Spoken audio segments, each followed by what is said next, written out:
Florence de Dom Lefebvre. Florence, 15 de fevereiro de 1975. Esta noite, falarei da missa de Lutero e da missa do Novo Rito. Por que essa comparação entre a nova missa e a missa de Lutero? Porque a história o diz, a história objetiva não é criação minha. Sua Essia mostra então um livro sobre Lutero, publicado em 1911, do luteranismo ao protestantismo, de Leon Christiani. Ele fala sobre a reforma litúrgica de Lutero. Trata-se de um livro escrito em um tempo em que o autor nem conhecia a nossa crise, nem o novo rito, portanto não foi escrito com segundas intenções. Primeiramente desejo fazer uma síntese dos princípios fundamentais da missa, para trazer à nossa memória a beleza, a profunda grandeza espiritual de nossa missa, o lugar que nossa missa ocupa na Santa Igreja. Que coisa mais bela Nosso Senhor legou à humanidade, que coisa mais preciosa, mais santa concedeu à sua Santa Igreja, a Igreja sua esposa, no Calvário, quando morria na cruz. Foi o sacrifício de si mesmo. O sacrifício de si mesmo. Sua própria pessoa, que continua seu sacrifício. Ele o deu à Igreja, quando morreu na cruz. A partir desse momento, esse sacrifício estava destinado a continuar, a perseverar através dos séculos, como ele o havia instituído, juntamente com o sacerdócio. Quando na Santa Ceia, Jesus instituiu o sacerdócio, ele o instituiu para o sacrifício da cruz, porque esse sacrifício é a fonte de todos os méritos, de todas as graças, de todos os sacramentos, a fonte de toda a riqueza da Igreja. Isso devemos recordar, ter sempre presente essa realidade, divina realidade. Portanto, é o sacrifício da cruz que se renova sobre nossos altares, e o sacerdócio está em relação com ele, em relação essencial com esse sacrifício. Não se compreende o sacerdócio sem o sacrifício, porque o sacerdócio foi feito para o sacrifício. Poder-se-ia dizer também, é a encarnação de Jesus Cristo, séculos afora, os que a definem temporam, o sacrifício da missa será oferecido. Se Jesus Cristo quis esse sacrifício, quis também ser nele a vítima, uma vez que é o sacrifício da cruz que continua, ele quis que a vítima fosse sempre a mesma, que ser ele próprio a vítima. Para ser a vítima, ele tem que estar presente, verdadeiramente presente nos nossos altares. Se ele não estiver presente, se não houver a presença real nos nossos altares, não haverá vítima, não haverá sacerdócio. Tudo está ligado: sacerdócio, sacrifício, vítima, presença real, portanto transubstanciação. Aí está o coração do tesouro maior, o mais rico que Nosso Senhor concedeu à sua esposa, à Igreja e a toda a humanidade. Assim podemos compreender que, quando Lutero quis transformar, mudar esses princípios, começou por combater o sacerdócio, como fazem os modernistas. Pois Lutero bem sabia que se o sacerdócio desaparecesse, não mais haveria sacrifício, não mais haveria vítima, não haveria mais nada na Igreja, não mais haveria fonte das graças. Como procedeu Lutero para dizer que não haveria mais sacerdócio? Dizendo, não existe diferença entre padres e leigos. O sacerdócio é universal. Tais eram as ideias que ele propagava. Ele dizia que há 3 muros de defesa cercando a Igreja. O primeiro muro é essa diferença entre padres e leigos. Sua Essia então lê a descoberta de que o Papa, os bispos, os padres, os religiosos compõem o Estado eclesiástico, ao passo que os príncipes, os senhores, os artesãos, os camponeses formam o Estado secular. É pura invenção, uma mentira. Essa diferença entre padres e leigos é então uma invenção, uma mentira. Eis o que diz Lutero: na realidade, todos os cristãos pertencem ao estado eclesiástico. Não há diferença, a não ser a diferença de funções, de serviço. Todos têm o sacerdócio a partir do batismo, têm-no em razão do caráter batismal. Todos os cristãos são padres e os padres não têm um caráter especial, não há um sacramento especial para os padres, mas seu caráter sacerdotal lhes vem do caráter do batismo. Assim também se explica esta laicização dos padres, eles não querem mais ter uma veste particular, não querem mais se distinguir dos fiéis, porque todos são padres, e são os fiéis que devem escolher os padres, eleger os seus padres. Tais foram os princípios de Lutero, que prossegue: se um papa ou um bispo confere a unção, faz tonsuras, ordena, consagra ou dá uma veste diferente aos leigos ou aos padres, está criando enganadores. Todos são consagrados padres, a partir do batismo. Os progressistas do nosso tempo não descobriram novidades. Há um novo livro sobre os sacramentos, aparecido em janeiro deste ano em Paris, sob a autoridade do arcebispo, o cardeal Marty. Saiu há pouco. Seus autores descobriram 8 sacramentos, não mais 7, porque o 8º sacramento é a profissão religiosa. Eles dizem claramente, nesse livro, que todos os fiéis são padres e que o caráter sacerdotal vem do caráter do batismo. Os autores, por certo, devem ter lido Lutero, transformado para eles em padre da Igreja. Lutero deu também outro passo à frente, após a supressão do sacerdócio. Ele não acreditou mais na transubstanciação, nem no sacrifício. E disse claramente que a missa não é um sacrifício. A missa é uma comunhão. Podemos então chamar a missa de comunhão, ceia, eucaristia, tudo, menos sacrifício. Não há, portanto, vítima, nem presença real, mas apenas uma presença espiritual, uma recordação ou comunhão. Foi por isso que Lutero sempre combateu as missas privadas, foi uma das primeiras coisas feitas por ele, porque uma missa privada não é uma comunhão. É preciso que os fiéis comunguem. A missa privada, então, não está conforme à verdade, é preciso suprimir todas as missas privadas. Ele chamava a Eucaristia de sacramento do pão. A Eucaristia, dizia ele, tornou-se uma lamentável maldade. Essa maldade da missa provém de terem feito dela um sacrifício. Somos forçados a constatar que não se fala mais de sacrifício da missa nos boletins diocesanos ou paroquiais, mas de Eucaristia, de comunhão, de ceia. Que singular semelhança com as teses de Lutero. Além disso, Lutero faz ainda uma distinção entre os fins do sacrifício da missa. Ele diz que um dos fins do sacrifício da missa é render graças a Deus. A Eucaristia é um sacrifício laudis, mas não um sacrifício de expiação, não um sacrifício de expiação, mas de louvor, de Eucaristia.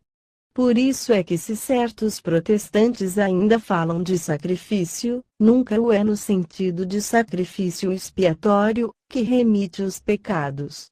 No entanto, se trata de um dos principais fins do sacrifício da missa, a remissão dos pecados.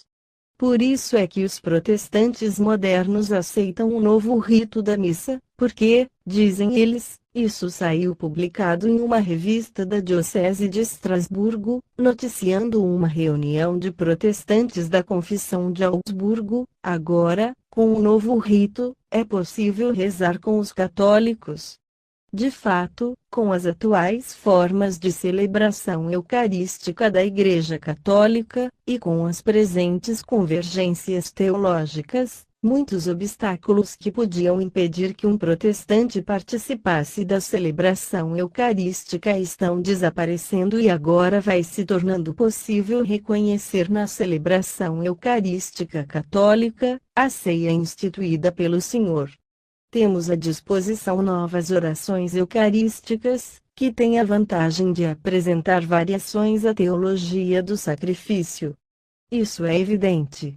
Há 2 semanas atrás, estando eu na Inglaterra, soube que um bispo anglicano adotou, ultimamente, o novo rito católico para toda a sua diocese. E declarou: este novo rito é muito conforme com as nossas ideias protestantes. É pois evidente que para os protestantes, não há mais dificuldades para admitir o novo rito. Porque eles não tomam o antigo rito? Foi o que o Sr. Saleron perguntou aos padres de Taizé: por que dizeis que hoje podeis admitir este novo rito e não o antigo? Portanto, há uma diferença entre o novo e o antigo, e esta diferença é essencial, não é uma diferença acidental, porque eles não aceitam usar o antigo rito, com todas as orações dotadas de precisão e que esclarecem realmente a finalidade do sacrifício, propiciatório, expiatório, eucarístico e latrêutico. Esta é a finalidade do sacrifício da missa católica que, claro, no antigo rito, não é mais no novo rito, porque não há mais ofertório. E é também por isso que Lutero não quis ofertório no rito dele. Vejamos como Lutero inaugurou sua nova missa, sua reforma. A primeira missa evangélica foi levada a efeito na noite de 24 para 25 de dezembro de 1521. Nessa primeira missa evangélica, depois da pregação sobre a Eucaristia, eles falaram sobre a comunhão sob as 2 espécies como obrigatória e sobre a confissão como inútil, bastando a fé. A seguir, Karlstadt, seu discípulo, apresentou-se no altar, com vestes seculares, recitou o Confiteor, começou a missa como era antes, mas somente até o Evangelho, o ofertório e a elevação foram supressos, o que quer dizer que tudo o que significava a ideia de sacrifício foi retirado. Após a consagração veio a comunhão e muitos assistentes haviam bebido e comido e até tomado o aguardente, antes de comungar, comungaram sob as 2 espécies e o pão consagrado, dado, nas mãos. Uma das hóstias escapou-lhe e cai em cima da roupa de um assistente. Um padre a recolhe. Uma outra cai no chão e Karlstadt diz aos leigos para apanhá-la, e como eles se recusam, por respeito ou temor, ele declara que ela permaneça onde está, pouco importa, contanto que não se pise em cima. Pouco depois ele próprio apanhou. Muitos leigos, inúmeras pessoas estavam contentes com a novidade e eram muitos os que vinham assistir a essa nova missa evangélica, porque uma parte era dita em língua alemã, e eles diziam que compreendiam melhor. Então os mosteiros começaram a se esvaziar. Lutero tinha declarado: eu conservarei o meu hábito, meu modo de me apresentar como monge, mas muitos monges saíram, alguns ficaram nos mosteiros, mas a maioria se casou. Reinava grande anarquia entre os padres. Cada um celebrava a sua missa como queria. O conselho não sabia mais o que fazer, tomando então a resolução de fixar uma nova liturgia, de não mais deixar a liberdade e de pôr um pouco de ordem. A maneira de celebrar a missa deveria ser então a seguinte: introito, glória, epístola, evangelho, sanctus. Depois havia uma pregação, ofertório e cânon ficavam supressos, o padre então pronunciava a instituição da ceia, que ele proferia, em voz alta, em alemão e distribuía a comunhão sob as 2 espécies. Depois vinha o Cordeiro e o Benedicamus Domino, para terminar. As modificações da consagração introduzidas no Novo Ordo são semelhantes às que foram introduzidas por Lutero. As palavras essenciais da consagração não são mais unicamente as palavras da forma, tais como sempre tinham sido conhecidas: este é o meu corpo. Este é o cálice do meu sangue, daí as palavras que lhe seguem. Não. A partir de então, As palavras essenciais começam nos seguintes termos: ele tomou o pão, até as palavras após a consagração do vinho, fazei isto em memória de mim. Lutero disse a mesma coisa. Por quê? Porque se lê a narrativa da ceia. É uma narrativa, não uma ação, não um sacrifício, não uma ação sacrificial, mas um simples memorial. Por qual razão nossos inovadores o copiaram de Lutero? Lutero diz também: as missas e as vigílias estão encerradas. O ofício será conservado, assim como as matinas, as horas menores, as vésperas, completas, mas somente o ofício ferial. Não se comemorará mais santo algum que não esteja expressamente nomeado na Escritura. Desse modo, ele mudou completamente o calendário, exatamente como foi feito atualmente. Donde podemos concluir, a atual transformação é idêntica à de Lutero. Um último exemplo, o das palavras da consagração do pão: este é meu corpo que será entregue por vós. Também Lutero acrescentou essas últimas palavras, porque, justamente são palavras da ceia, pois ele pretendia que a ceia não fosse um sacrifício, mas uma refeição.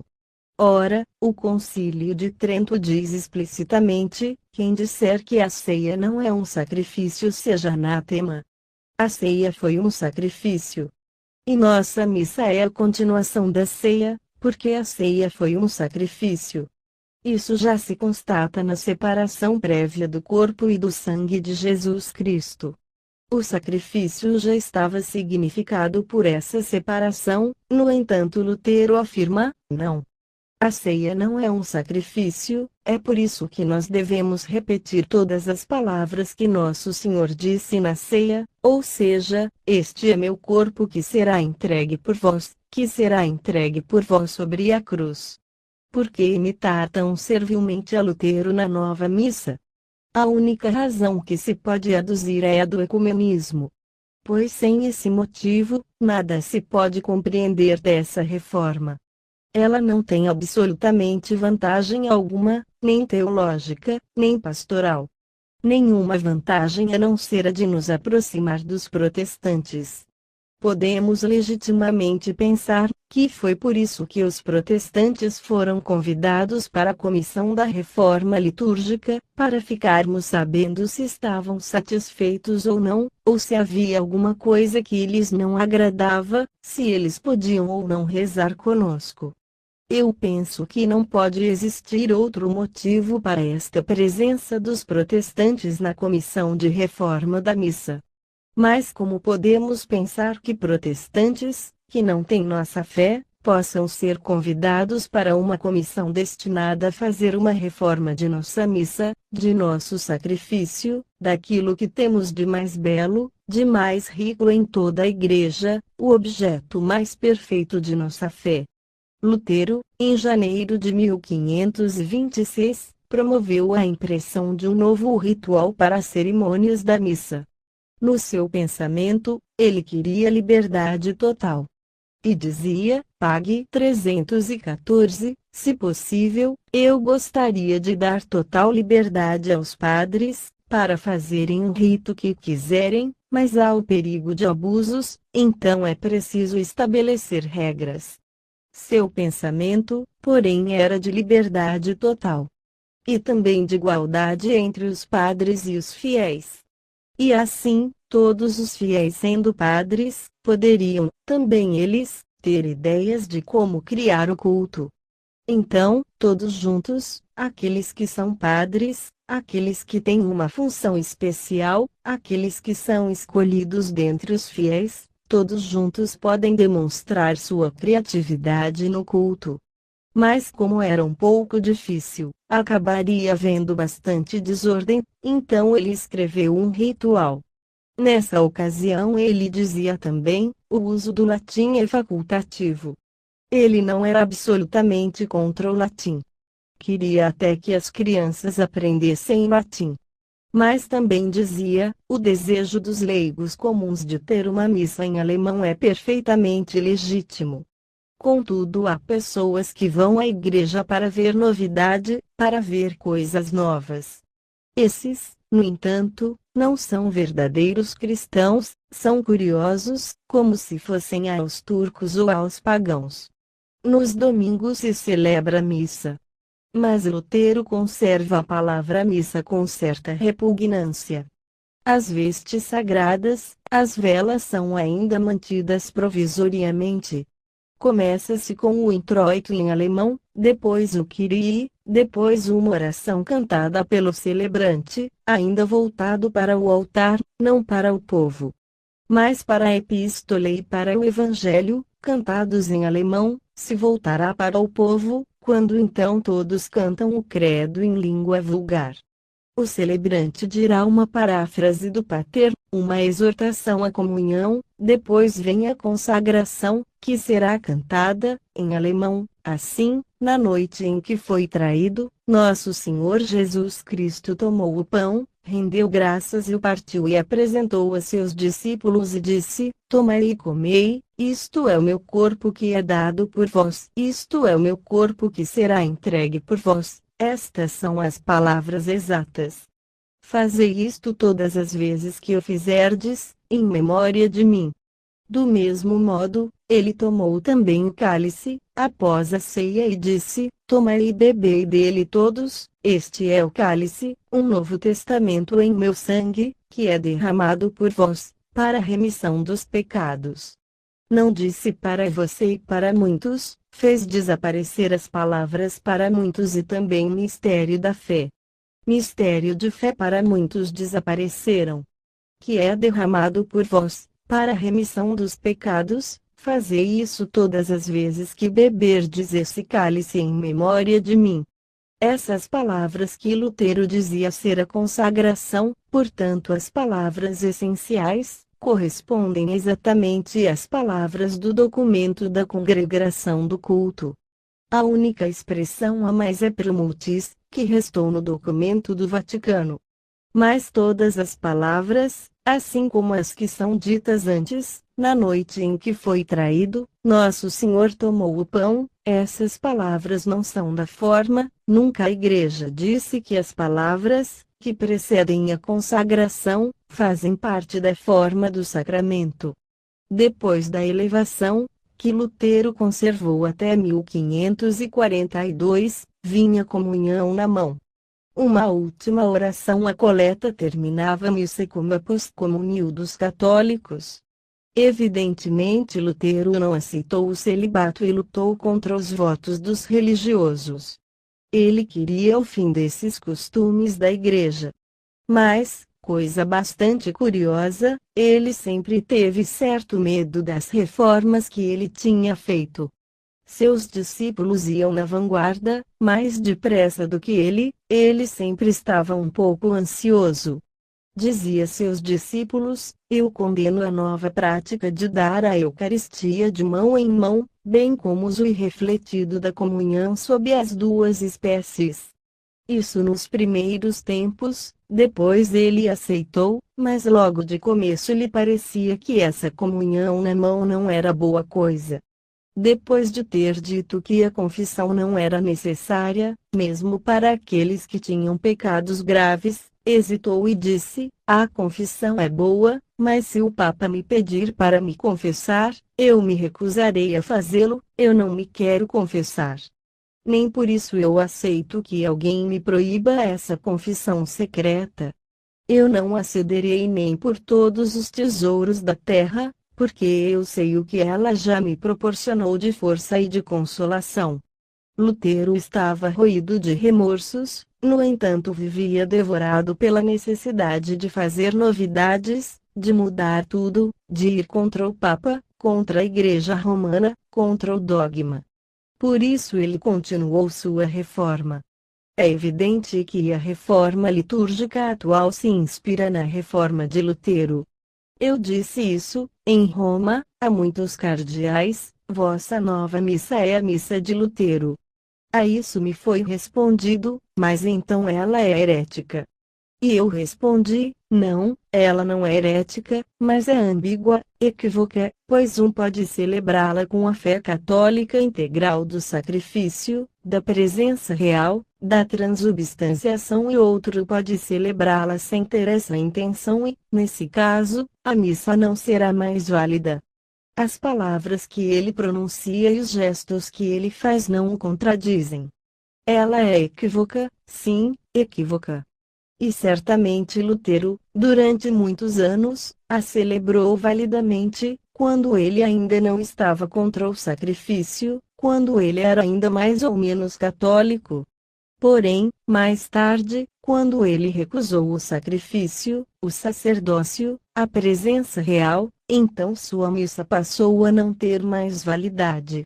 Mas como uma missa pode ser assim equívoca? É impossível fazer isso com o antigo rito, porque ele é claro. O ofertório todo diz com clareza o que nós realizamos. O ofertório é uma verdadeira definição do sacrifício da missa. Por isso é que Lutero era contra o ofertório, porque ele era por demais claro, e foi por isso que ele fez aquelas mudanças no cânon para não deixar perceber se é uma narração ou uma ação, mas nós sabemos que a consagração é uma ação sacrificial. Eles sabem que em nossos antigos missais, antes do comunicantes, está escrito dentro da ação, pois não se trata de uma narração, nem de um memorial, uma simples recordação. É uma ação sacrificial. Todas essas mudanças no novo rito são realmente perigosas, porque, pouco a pouco, sobretudo para os padres novos, que não têm mais a ideia do sacrifício, da presença real, da transubstanciação, para os quais tudo isso não significa mais nada, esses padres novos perdem a intenção de fazer o que a Igreja faz, e não celebram mais missas válidas, não há mais a presença real. Certamente os padres idosos, quando o celebram conforme o novo rito, conservam ainda a fé de sempre. Celebraram a missa no antigo rito, durante tantos anos, que conservam as mesmas intenções, então se pode crer que a missa deles é válida. Mas na medida em que essas intenções se vão, desaparecem, nessa mesma medida as missas deixarão de ser válidas. Eles quiseram se aproximar dos protestantes, mas foram os católicos que se tornaram protestantes e não os protestantes que se tornaram católicos. Isso é evidente, ninguém pode dizer o contrário. Quando 5 cardeais e 15 bispos compareceram ao concílio dos jovens, em Taizé, como esses jovens poderiam saber o que é catolicismo e o que é protestantismo? Alguns receberam a comunhão das mãos dos protestantes, outros dos católicos. Quando o cardeal Lebrandes esteve em Genebra, no Conselho Ecumênico das Igrejas, declarou: temos que reabilitar Lutero. Ele o disse, como enviado da Santa Sé. Vede a confissão. Em que se transformou a confissão, o sacramento da penitência, com essa absolvição coletiva. É acaso pastoral esse modo de dizer aos fiéis: nós demos absolvição coletiva, os senhores podem comungar, quando tiverem oportunidade, se tiverem pecados graves, confessem-se no prazo de 6 meses a 1 ano. Quem pode dizer que esse modo de proceder é pastoral? Que ideia se poderá fazer do pecado grave? E a confirmação? O sacramento da confirmação também está numa situação idêntica. Realmente eu penso que as palavras do livro dos sacramentos da comissão do arcebispo de Paris, que constituem a forma, tornam o sacramento inválido. Por quê? Porque não há mais a significação do sacramento na forma. O bispo, quando confere o sacramento da confirmação, diz: signo-te, signo crucis et confirmo-te schismati salutis, in nomine Patris et Filii et Spiritus Sancti. E claro crisma da salvação. A confirmação, confirmo-te. Agora estão dizendo: eu te assinalo com a cruz e recebe o Espírito Santo. É obrigatório esclarecer qual a graça especial do sacramento, no qual se confere o Espírito Santo. Se não se diz esta palavra, ego te confirmo in nomine Patris. Não há o sacramento. Eu disse também aos cardeais, porque eles me declararam: o Senhor confere a confirmação sem ter o direito de fazer. Eu faço, porque os fiéis têm medo que seus filhos fiquem sem a graça da confirmação, porque eles têm dúvida a respeito da validade do sacramento, que é conferido atualmente nas igrejas. Não se sabe mais se é verdadeiramente um sacramento ou não.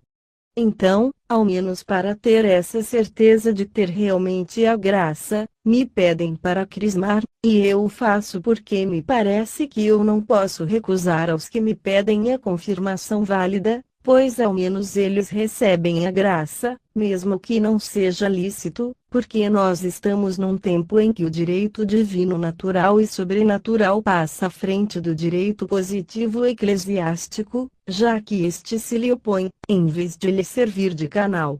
Estamos em uma crise extraordinária. Nós não podemos seguir essas reformas. Onde estão os frutos dessas reformas? Eu, de fato, me pergunto. Reforma litúrgica, reforma dos seminários, reforma das congregações religiosas, todos esses capítulos gerais. Onde eles estão colocando essas pobres congregações atualmente? Tudo se acabando. Não há mais noviços, não há mais vocações. Eles próprios reconhecessem que não há mais vocações. O cardeal arcebispo de Cincinnati o reconheceu também no Sínodo dos Bispos, em Roma. Em nossos países, ele representava todos os países de língua inglesa. Não há mais vocações, porque não sabem mais o que é o padre. Nós devemos nos conservar na tradição. Só a tradição nos concede realmente a graça, nos proporciona realmente a continuidade na Igreja. Se abandonarmos a tradição, passaremos a contribuir para a demolição da Igreja. Também isso eu disse àqueles cardeais. Não vedes que o esquema da liberdade religiosa do concílio é um esquema contraditório? Na primeira parte do esquema está dito: nada muda na tradição, e, dentro do esquema, está tudo ao contrário da tradição. O contrário do que disseram Gregório XVI, Pio XI e Leão XIII. Portanto, é preciso escolher. Ou estamos de acordo com a liberdade religiosa do concílio e então somos contrários ao que esses papas disseram, ou então nos conservamos de acordo com esses papas e então nos recusamos a concordar com o que está contido no esquema sobre a liberdade religiosa. É impossível estar de acordo com os dois. E acrescentei: eu me atenho à tradição, eu sou pela tradição, e não por essas novidades que constituem o liberalismo. Não é absolutamente outra coisa senão o liberalismo, que foi condenado por todos os pontífices, durante século e meio. Esse liberalismo penetrou na Igreja através do concílio: a liberdade, a igualdade, a fraternidade. A liberdade religiosa, a fraternidade, o ecumenismo. A igualdade, a colegialidade. E estes são os três princípios do liberalismo, originado dos filósofos do século XVIII, e que levou a efeito a Revolução Francesa. Foram essas ideias que entraram no concílio, por meio de palavras equívocas. E agora vamos à ruína da Igreja, porque essas ideias são absolutamente contra a natureza e contra a fé. Não existe igualdade entre nós. Não existe verdadeira igualdade. O Papa Leão XIII disse isso bastante claro, em sua encíclica sobre a liberdade. A fraternidade também. Se não houver um Pai, como acharemos fraternidade? Se não há Pai, se não há Deus, como podemos ser irmãos? Como se pode ser irmão, se não houver um Pai comum? Impossível. Devemos então abraçar todos os inimigos da Igreja, os comunistas, os budistas e todos os outros que são contra a Igreja, os maçons. Esse decreto de uma semana atrás, que diz que agora não há mais excomunhão para um católico que entre na maçonaria. Mas onde está a Igreja? Isso é impossível. Os maçons são os inimigos tradicionais da Igreja, são aqueles que querem destruir os países católicos. Quem destruiu Portugal? Quem estava no Chile? E agora no Vietnã do Sul? Porque esses países são católicos. E que será da Espanha dentro de um ano, da Itália, etc. Porque a Igreja abre os braços a toda essa gente que são inimigos dela. Na verdade, temos que rezar. Rezar é um assalto do demônio contra a Igreja, como jamais se viu igual. Devemos rezar a Nossa Senhora, a Bem-aventura Virgem Maria, para que ela venha em nosso socorro, porque realmente nós não sabemos o que será de amanhã. E realmente parece que toda essa ruína trará consequências terríveis ao mundo. É impossível que Deus aceite todas essas blasfêmias, sacrilégios que são praticados contra sua glória, sua majestade. Ele tem muita paciência, mas virá o dia, quando virá, eu não sei, virá o dia do castigo, porque todas essas legalizações, lei sobre o aborto, que vemos em tantos países, o divórcio na Itália, toda essa ruína da lei moral, ruína da verdade, realmente é difícil acreditar que tudo isso se possa fazer, sem que Deus fale um dia. Então temos que pedir a Deus misericórdia por nós e por nossos irmãos. Mas também temos que lutar, combater. Combater para conservar a tradição e não ter medo. Conservar, acima de tudo, o rito de nossa Santa Missa, porque ela é o fundamento da Igreja e da civilização cristã. Quando não houver mais uma verdadeira missa na Igreja, a Igreja acabará. Portanto, temos que conservar esse rito, esse sacrifício.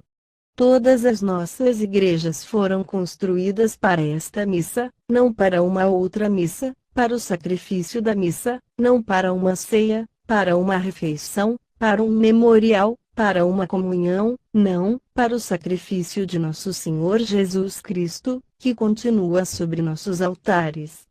Foi por isso que nossos pais construíram essas belas igrejas, não para uma ceia, não para um memorial, não. Conto com vossas orações por meus seminaristas, para fazer de meus seminaristas verdadeiros padres, que tenham fé e que possam assim, ministrar sacramentos verdadeiros e o verdadeiro sacrifício da missa. Obrigado. Marcel Lefebvre, Arcebispo Superior da Fraternidade S. Pio, X,